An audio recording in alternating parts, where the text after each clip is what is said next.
саламатсыздар ма оқушылар? Бүгінгі сабағымызды, жаңа сабағымызды бастамас бұрын алдымен оқушылар түгелміз ба? Түгелміз. Жақсы, рахмет. Енді бәріміз түгел болсақ, сабағымызды бастаймыз.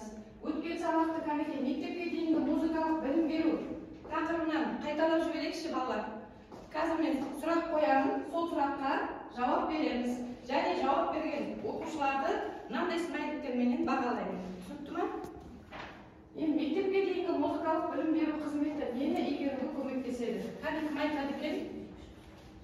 Алмагүл. Мектеп жасына дейінгі музыкалық білім беру қызметі балаларды сауаттылыққа баулиды және ноталық сауаттылыққа игеруге көмектеседі. Өте дұрыс. Нота дегеніміз кім? Не? Кім біледі екен? Нота дегеніміз. Кәне? Динара? Нота дегеніміз музыканың қағазда жазылып сөйлеуде қолданылатын графикалық шартты белгілер. 17 ғасырда Европада қазіргі музыканың жазу жүйесінің қалыптасты. Ән музыка арқылы жазылады. Және енді музыкалық сол нотада неше дыбыс бар? 7 дыбыс. Қандай? Кім айтады? Қандай дыбыстар бар? Енді үшінші сұрақ, музыкалық қабылдауды дамыту үшін не қажет? Назерке? Музыкалық қабылдауды дамыту үшін жалпы сипаттағы білім қажет. Дұрыс айтасың. Яғни балаларға әуенді үйрету үшін, музыканы тыңдату үшін балаларды алдыменен оған үйретіп, жаттықтырып, білім беруіміз керек, иә? Кәне отырамыз. Енді төртінші сұрақ, музыка туралы білімді меңгеруге бағытталған қызметтің түрі. Айдана? Музыкалық танымдық қызметтері деп аталады. Балалардың дамытудағы басты міндеттерінің бірі музыканың сауаттылығын беруде. Дұрыс айтасыздар. Жақсы оқушылар, өткен сабақтан аз да болса мағлұмат алдық, жақсы. Енді жаңа сабақты бастамас бұрын мына бейнетаспаға бәріміз қоңырау қарайық.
Балабақша, жылда сіздер тәжірибеден өтіп жүрген балабақшаларда балаларменен жұмыс жасап, тәрбиешілердің және музыка жетекшісінің жұмыстарын көріп жүрсіздер, иә?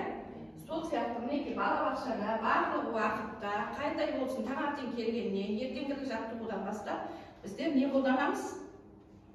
Музыканы қолданамыз, иә? Әрбір уақытта баланы музыканы тыңдауға үйретеміз және музыкамен бірге ырғағына еріп қимылдауға үйретеміз. Сондай мінекей балабақшаның өміріне алынған азғандай тек үзінді. Ендігі бүгінгі сол тақырыбымыз, жаңа сабағымыздың тақырыбы балабақшаның күнделікті өміріндегі музыка. Түсінікті ғой, иә? Енді ол жаңа сабағымыздың мақсаты мектепке дейінгі балаларды музыкалық тәрбиелеу және дамыту, эстетикалық дамытушы музыкалық аспаптарды таныстыру, баланың жағымды эмоционалды дайындалуына ықпал ету. Енді азғантай сіздерге қазір мына жаңа сабақты түсіндіріп кетейін. Алдарыңызда дәптерлеріңіз, қаламдарыңыз бар, жазып отырамыз. Абай атамыз жырлағандай туғанда дүниеде есігін ашады өлең деп сабағымызды бастағалы тұрмыз. Әрбір кішкентай бала дүниеге келгеннен-ақ ол музыканы тыңдап өседі, иә. Жаңадан туылған нәрестенің өзі туылған бірінші күннен бастап анасының әдейін естіп, бесікке тербетіліп, бесіктің жанында отырған анасының жырыменен, бесік жырыменен өседі.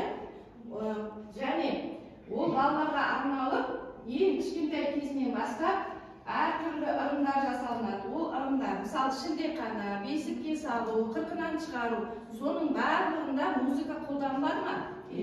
Музыка қолданылады, әрине. Енді қырқынан шығару бәрі де неге әнсіз, жырсыз, өлеңсіз өтпеген, бала өмір бойы ән ырғағына бөленіп жүреді. Және бала дегеніміз мінекей солай туғаннан бастап өскеннен кейін балабақшаға барады. Балабақшадан да ол ән тыңдап, музыка тыңдап өседі. Соның бәрі сыртқы сол құбылыстың бәрі балаға әсер етеді дағы. Бала сол жаңағы жақсы өзінің музыканы тыңдау сезімін оятып, жақсы болып өсуіне музыканың үлкен кәдімгідей әсері мол. Ана әдейін бойына сіңіріп өскен сәби тәй-тәй қадамнан басқаннан алып, ненің есігін ашады? Балабақшаның есігін ашады. Енді бұл өнер түрлерінің әрқайсысы адамға әсер етудің спецификалық құралдарына ие. Музыка болса, бала өмірінің ең басында әсер ету мүмкіндігіне ие. Музыка табиғи ырғақты сөзбен пара-пар. Сөйлеу үшін сөздік орта қажеттілігі сияқты музыканы жақсы көру үшін балаға түрлі дәуірлер мен стильдегі музыкалық шығармаларды қабылдай білу тәжірибесі болуы тиіс. Және оның ырғағына үйренуі, оның және көңіл күйін тани білуі тиіс. Сонда бұл жерде не айтып тұр балалар, оқушылар? Балалар әнді барлығын тыңдап, сезінген, ол нені сезіну керек? Әуенді сезініп, ырғағына еріп, сіздердің үйреткендеріңізге қарай жүру керек, иә? Енді сондықтан да жасынан 5 жылын тыңдап өскен, санамақ айтып, ертегі тыңдап, ойын күлкі арасында өскен бала көпшілік бақылауға қарағанда неғұрлым шығармашылықты, музыкалық дамыған болатындығы осыдан кейін түсінікті. Енді балабақшаға барғанда мектепке дейінгі балалар музыка өмірінде бұлардың педагог әрекеттің белсенді ұйымдастырушылығы арқасында қолданыс табуы тиіс. Балабақшаларда қазір біздерде барлық балабақшалар көріп жүрсіздер, музыка жетекшісі бар ғой? Қандай жұмыс жасайтын? Сендер де соның барлығын көріп, солардың нәтижесін шығарып, әкеліп жұмыс тапсырып жүрдіңдер. Енді міне оқушылар музыканы ойнау үшін, музыкаға еріп ән салу үшін, ырғаққа еріп не керек бізге? Музыкалық аспаптар керек. Енді мінекей қазір мына бейнетаспада сіздерге мына музыкалық аспаптар көрініп тұр, иә? Солардың атын атауға маған көмектесіңіздерші. Ал бірінші мына көрінген аспапты айта қойыңыздар. Мына жерде гитара, сосын екіншісіне скрип, екінші сосын труба, сосын баян, сосын сылдырма.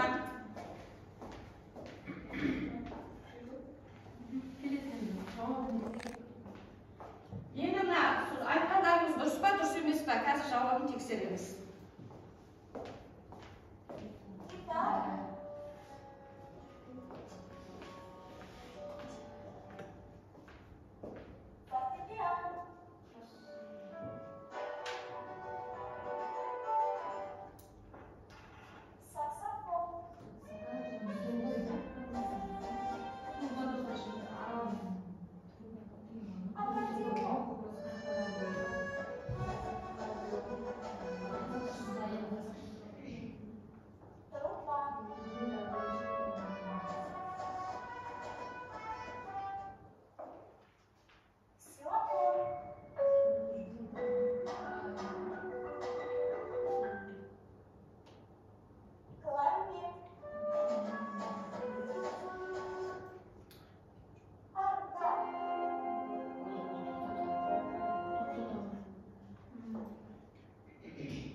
аспаптар бар, ya, muzikal аспаптар.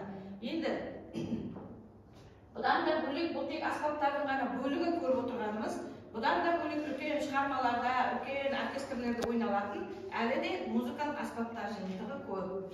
Ендігі балалар, мынау баян деген аспаппенен қазір мен сіздерге музыка балабақшада ойналатын әндердің орындаймын, сіздер соның атауын маған табасыздар, ya?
Енді балалар, бүгінгі сабақтың мақсаты мектепке дейінгі балаларды музыкалық тәрбиелеу және дамыту. Осы ашылды ма бізде бүгін? Ал қалай ашылды, кім айтады? Музыкалық тәрбиелеу үшін, балаларды дамыту үшін балаларға балабақшада не істеуіміз керек? Ең бірінші білім береміз, сосын үйрету және дамыту. Балаларды ылғи музыканы тыңдауға, оның ырғағына еруге ылғи үйрету керек қалайда, я? Түсінікті ғой? Екінші, эстетикалық дамытушы музыкалық аспаптарды таныстыру дейді. Таныстық па музыкалық аспаптарды? Музыкалық аспаптардың тек қана бір ғана бөлігімен таныстық, я? Оның аспаптардың әлі де көптеген түрлері бар. Енді, үшінші, баланы жағымды эмоционалды дайындалуына ықпал ету. Балаларға мысалы музыка сабағында алдыменен не қыламыз? Музыкаменен балалар амандасады, балабақшада ертеңгілік жаттығуды жасайды, музыка сабағында ән үйренеді, би үйренеді, ертеңгіліктерге дайындалады.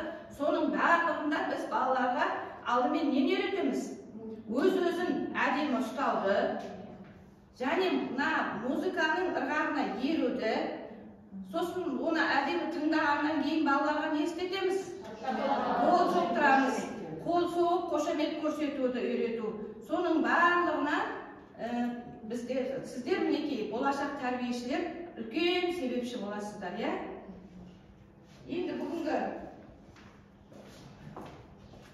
жақсы жауап берген оқушылар, жаңа айттым.